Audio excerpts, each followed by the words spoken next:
Boa tarde a todos. Bom, o Gabi não está aqui para me ouvir, mas ele deixou a árdua missão de falar depois do almoço, manter todo mundo acordado, que é sempre difícil, então eu vou tentar ser bem interessante, é um tema bem bacana de falar. E ele me pediu para falar um pouquinho, então, da abordagem sistêmica dos pacientes com doença de Ewing avançada. Tá? O doutor Eduardo depois vem para falar um pouquinho da abordagem radioterápica. Então, a gente sabe que os tumores da família Ewing são um grupo de tumor bastante agressivos. Para a doença localizada, como foi dito hoje de manhã, a gente consegue atingir taxas de sobrevida de 70%, desde a adição de fosfamida e etoposide nos protocolos de tratamento, mas para a doença metastática e para a doença recaída, o tratamento ainda é um grande desafio. Bom, na doença metastática, a gente sabe que varia muito o prognóstico dependendo do sítio metastático e o nosso maior desafio, sem dúvida nenhuma, é ainda tratar a doença disseminada com uma sobrevida livre de evento que não ultrapassa 10%. E para a doença recaída, essas taxas são ainda menores, sem dúvida nenhuma é um grande desafio, a gente vai falar um pouquinho mais para frente. Bom, epidemiologicamente, a gente sabe, então, como foi dito de manhã, que os tumores da família Ewing acometem tanto estruturas ósseas quanto partes moles, ocorrem principalmente na segunda década de vida e perfazem 4% de todos os tumores da infância. Eu coloco aqui um dado institucional da gente, então, no Itaci, a gente tem, em média, 300 casos novos por ano, e, em 2018, 3% desses casos foram tumores sarcomas de Ewing. Bom, para a classificação, então, como a gente vai falar dos pacientes com doença agressiva, é importante a gente lembrar que entram como fatores de mau prognóstico, principalmente nos protocolos mais novos que têm randomizado esses pacientes, a idade, então, pacientes maiores de 14 anos tendem a ter um prognóstico mais desfavorável, pacientes com volumes tumorais acima de 200 ml ou diâmetro acima de 8 centímetros e, sem dúvida nenhuma, pacientes com doença metastática. E aí, então, entrando um pouquinho na nossa discussão da aula, que é justamente o desafio terapêutico. Então, aqui nessa tabela, estão citados os resultados quando esses pacientes eram abordados exclusivamente com cirurgia e ou radioterapia. Então, até 1965, a sobrevida não passava de 10% na maioria das séries. Então, em 1962, começou-se a usar quimioterapia para esse grupo de pacientes, inicialmente ciclofosfamida, e ano a ano as medicações foram sendo incorporadas aos protocolos de tratamento. Sem dúvida nenhuma, entre 1972 e 1983, que houve a confirmação do real benefício da quimioterapia adjuvante e neoadjuvante nesse grupo de pacientes, e a gente teve uma sobrevida global de 5 anos, passando de 24% para 75%, mas esses dados ainda para doença localizada. Em 1988, o COG publicou, então, isso que a gente citou anteriormente, que justamente o benefício do uso de fosfamida e etoposide para esses pacientes, mais uma vez com o incremento da sobrevida global em 5 anos, de 56% para 80%, mas também na doença localizada. E, nesse mesmo ano, o NCI avaliou para os pacientes de alto risco o uso de TBI e o uso de transplante autólogo, demonstrando algum benefício do uso desse tratamento. Em 2006, começou-se a usar os primeiros esquemas de resgate para paciente metastático e paciente recidivado, incluindo principalmente topotecano e ciclofosfamida. Bom, e o que a gente tem de mais moderno? Então, sem dúvida nenhuma, os protocolos buscam a incorporação de transplante autólogo para os pacientes de alto risco. E a maioria dos estudos incluem os agentes alquilantes como os principais regimes de benefício para esse grupo de pacientes. Então, a gente vai dividir didaticamente os pacientes com doença avançada, com doença localmente agressiva, pacientes com doença metastática ou doença recaída. Então, para os pacientes com doença localizada de alto risco, a gente sabe que uma porcentagem relevante de pacientes que chegam aos nossos serviços tem a doença agressiva local. A doença localizada, então, o que a gente vai considerar nessa discussão? Mais uma vez citando pacientes com idade superior a 14 anos, pacientes com grandes volumes tumorais e localização desfavorável, e pacientes com resposta pobre à quimioterapia indutória, que a gente vai falar com um pouquinho mais de detalhe para frente. Então, eu cito aqui esse estudo prospectivo, que foi feito por 2 grupos europeus, um grupo italiano e o grupo escandinavo. Então, eles incluíram 300 pacientes, e o objetivo foi usar a quimioterapia indutória e, a partir do final da quimioterapia indutória, encaminhar esses pacientes para avaliação cirúrgica. E para os pacientes que tiveram resposta ruim, eles seguiram com quimioterapia e, na 25ª semana, tiveram consolidação com transplante autólogo, usando como condicionamento busulfano e melfalano. Então, a gente consegue ver aqui no gráfico que a sobrevida para os pacientes que receberam quimioterapia em alta dose e para os pacientes de boa resposta, a sobrevida foi bastante semelhante, enquanto que para os pacientes que receberam quimioterapia convencional com uma resposta ruim, a sobrevida foi muito inferior. Nesse outro estudo retrospectivo, incluiu 102 pacientes que também foram expostos a uma quimioterapia indutória e 61 deles foram considerados como pacientes de alto risco, ou por resposta pobre à indução ou por doença metastática. Eu reforço que esse estudo não foi randomizado, então 26 pacientes receberam quimioterapia convencional e 35 pacientes foram encaminhados para transplante autólogo, e a gente consegue ver aqui uma sobrevida, mais uma vez, do grupo de bom prognóstico, muito semelhante aos pacientes que receberam transplante, tanto para a sobrevida livre de evento, quanto para a sobrevida global. Bom, e aí, sempre a grande discussão nas publicações justamente é da falta de estudos randomizados para esse grupo de pacientes. Foi aí, então, que o EuroWIL em 99 e o grupo WIL em 2008 se uniram para fazer um protocolo para justamente avaliar esses pacientes de alto risco de maneira randomizada. Então, esse aqui é um dos braços do protocolo, então a gente consegue ver aqui que são 6 semanas 6 ciclos de quimioterapia indutório, uma avaliação cirúrgica, e a partir dessa avaliação cirúrgica os pacientes são divididos em bons respondedores ou mal respondedores. E para a gente justamente é esse grupo aqui que tem uma resposta celular com uma viabilidade maior do que 10%, então o que a Tete comentou de manhã, o índice de necrose é menor do que 90%, leva os pacientes para um grupo de alto risco e... Então, eles foram randomizados para seguir com quimioterapia convencional ou receberem transplante autólogo com condicionamento de busulfano e melfalano. O trabalho foi feito de fevereiro de 2000 a dezembro de 2015. Foi um estudo, então, randomizado, incluiu 240 pacientes e a mediana de segmento foi de 7,8 anos. Então, essa tabela aqui resume um pouquinho dos resultados, na verdade, resume os resultados desse estudo. A gente consegue ver aqui que teve uma dispersão relevante, mas que a maioria dos grupos teve uma significância estatística favorável para o uso de busulfano e melfalano. Então, excetuando-se pacientes que tiveram uma resposta muito ruim ao tratamento e os pacientes com idade muito superior, então maiores de 25 anos, todos os outros grupos avaliados tiveram benefício com o uso de transplante autólogo com busulfano e melfalano. Aqui fica fácil da gente ver, a Tete também mostrou esses gráficos de manhã, então, sobrevida livre de evento para paciente exposto a transplante e sobrevida global melhor do que os pacientes que seguiram com quimioterapia convencional. Então, o que se conclui desse estudo é que busulfano e melfalano melhorou sobrevida livre de evento e sobrevida global quando administrado após indução quimioterápica para pacientes com doença localizada de alto risco, e para esse grupo, de fato, o transplante autólogo com busulfano e melfalano pode ser uma adição bastante importante. Falando agora dos pacientes que chegam, então, com doença metastática. Então, a gente sabe que 15% a 33% dos pacientes que chegam aos serviços de oncologia já são pacientes com doença metastática. E eu reforço aqui o que foi dito de manhã, que justamente a gente considera que todos os pacientes têm micrometástase ao diagnóstico. E isso justifica porque os protocolos de tratamento de sarcoma de Ewing sempre vão incluir quimioterapia. Em nenhum momento a gente tem a previsão de uma abordagem cirúrgica como único tratamento.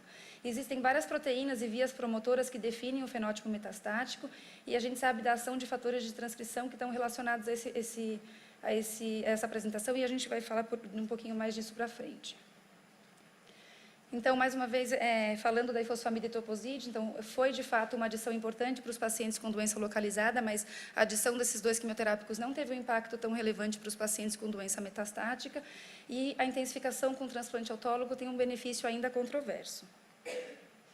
Então, aqui essa tabela, na verdade, eu só coloquei para ilustrar, na verdade, ilustra algumas séries de casos que usaram transplante autólogo, mas são séries retrospectivas, então, que não tem uma indução homogênea, que os pacientes encaminhados ao transplante, muitas vezes, foram só os pacientes que responderam bem, em algumas outras séries, o encaminhamento é bem variável, então, a gente sabe que os dados aí têm bastante questionamento, mas a gente consegue ver que são dados bastante variáveis. Então, a gente tem aqui 38% de sobrevida em 3 anos e meio, comparado com a maior sobrevida de 72% em 5 anos. E por que esses resultados controversos? Então, justamente isso que eu falei. A gente sabe que, dependendo do sítio de metástase, esse paciente vai ter uma melhor ou uma pior evolução. A resposta indutória é extremamente relevante, e aí os protocolos não são uniformes para avaliar e incluir os pacientes, e a falta de randomização é extremamente importante. Então, eu cito aqui esse trabalho que foi publicado por um grupo francês. Foi um estudo prospectivo, que incluiu 97 pacientes, e eu acho esse estudo importante porque ele avaliou a sobrevida nos pacientes dependendo do sítio de metástase. E a gente consegue ver aqui, os pacientes que foram encaminhados a transplante foram os pacientes que tiveram ou uma resposta total ou uma resposta parcial. E a gente vê aqui uma sobrevida para os pacientes com metástase pulmonar isolada muito superior aos pacientes, por exemplo, com doença disseminada. E esse trabalho teve uma sobrevida superior aos trabalhos anteriores a ele, mesmo para os pacientes com doença pulmonar isolada. Bom, esse aqui é o braço do Eruilin, que a Tete falou também de manhã, que vai estudar os pacientes com metástase pulmonar. Então, a previsão também são 6 ciclos indutórios, com o mesmo esquema quimioterápico.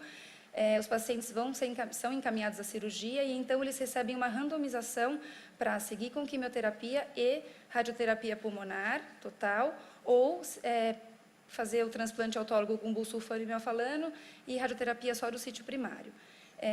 A gente ainda não tem os dados desse estudo. Eu cito aqui, então, para paciente com doença disseminada, diferente do que a gente falou, esse foi um estudo que avaliou paciente com doença primária disseminada, multifocal, então foi um estudo prospectivo, foram incluídos 18 pacientes, e o interessante desse trabalho é que a proposta era fazer transplante em tandem. Então, a mesma indução, com 6 ciclos de quimioterapia, primeiro transplante com tiotepa, seguido de um segundo transplante com melfalano e busulfano.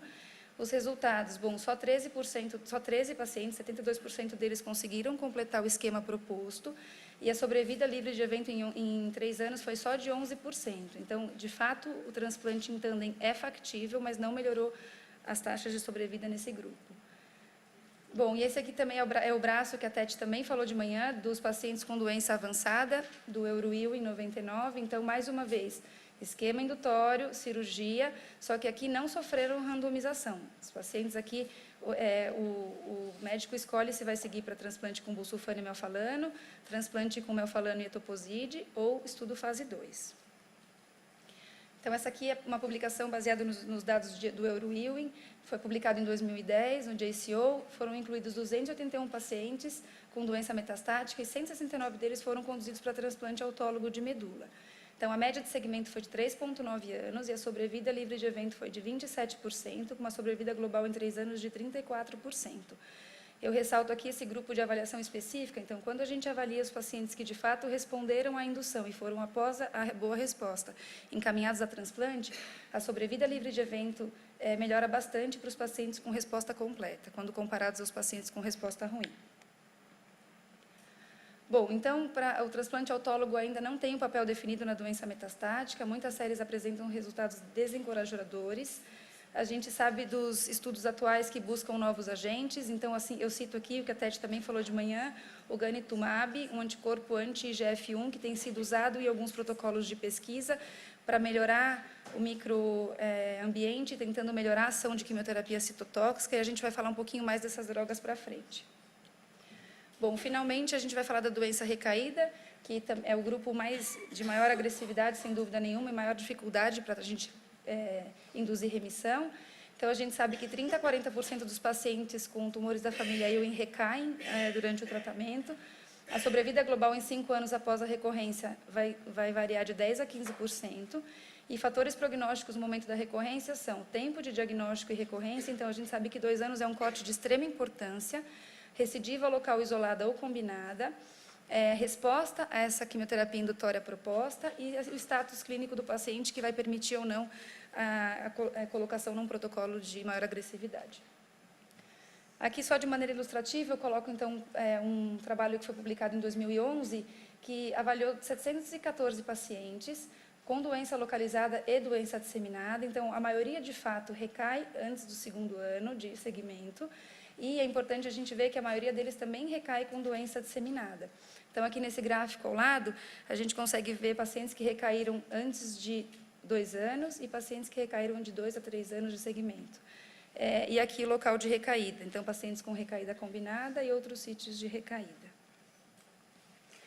Bom, então a gente sabe que não tem tratamento padrão de segunda linha para os pacientes que recaem.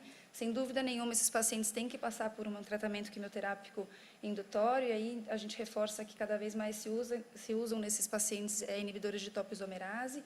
O papel da radioterapia fica sempre questionado e a gente tem que avaliar caso a caso, e o transplante entra como uma possibilidade de indução de remissão desses pacientes.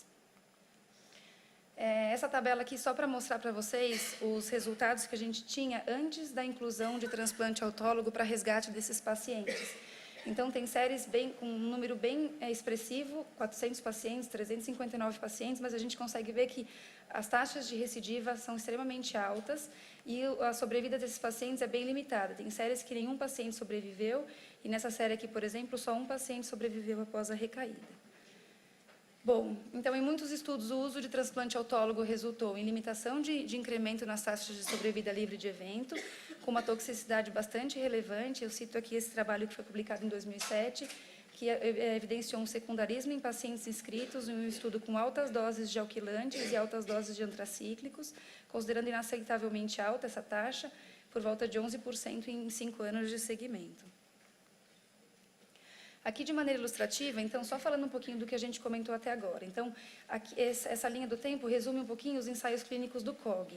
Então, a Tete falou um pouco disso de manhã. Essa primeira linha representa a adição de ciclofosfamida, doxorubicina e vincristina aos protocolos do COG, com taxas de sobrevida global maiores do que 40%.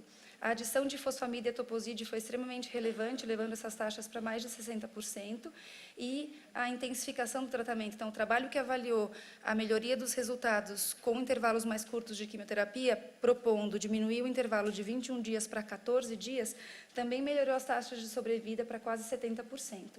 E a adição de transplante não jogou essas taxas, não elevou tanto essas taxas de sobrevida.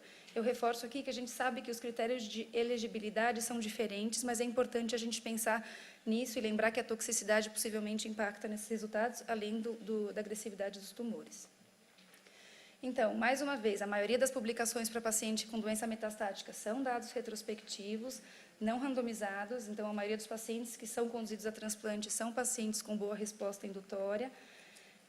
Esse aqui é um estudo, foi uma das primeiras publicações em 2006 de resultados, é um estudo retrospectivo de pacientes que receberam transplante autólogo após recaída. Então, 77 pacientes desses 114 tinham doença recaída e 29 deles foram conduzidos para transplante autólogo. E a gente consegue ver uma melhora na taxa de sobrevida bem expressiva.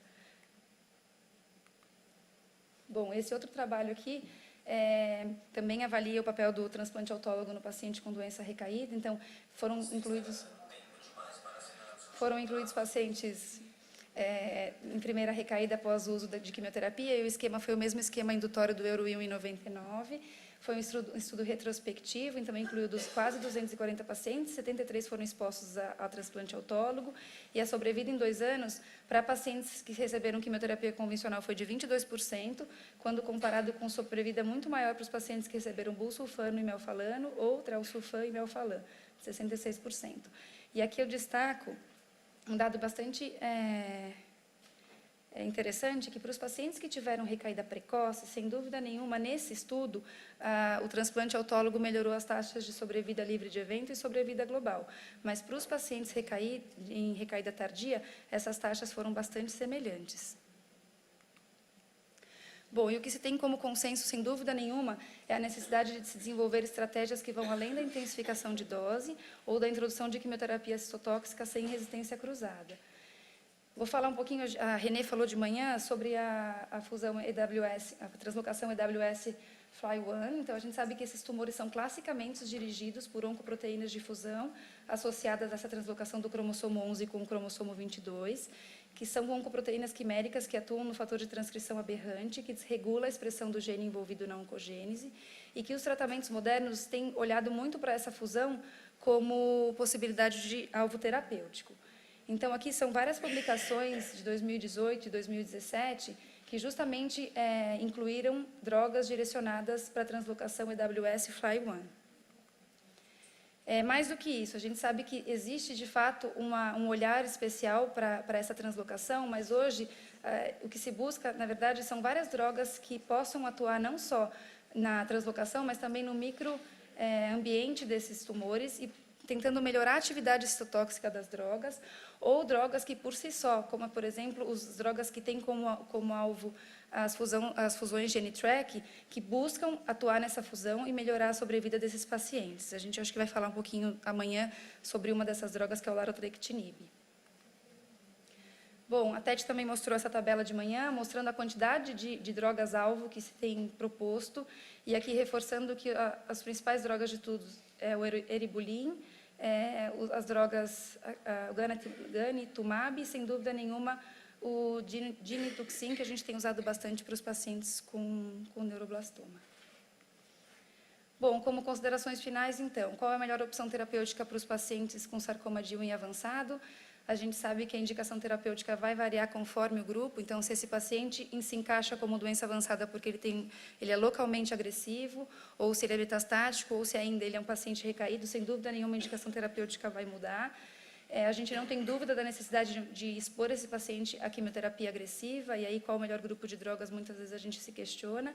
A consolidação com o transplante ainda é um questionamento, dependendo do grupo avaliado, e a manutenção da remissão desses pacientes provavelmente vai girar em torno do uso desses novos agentes aí de segmento. É isso.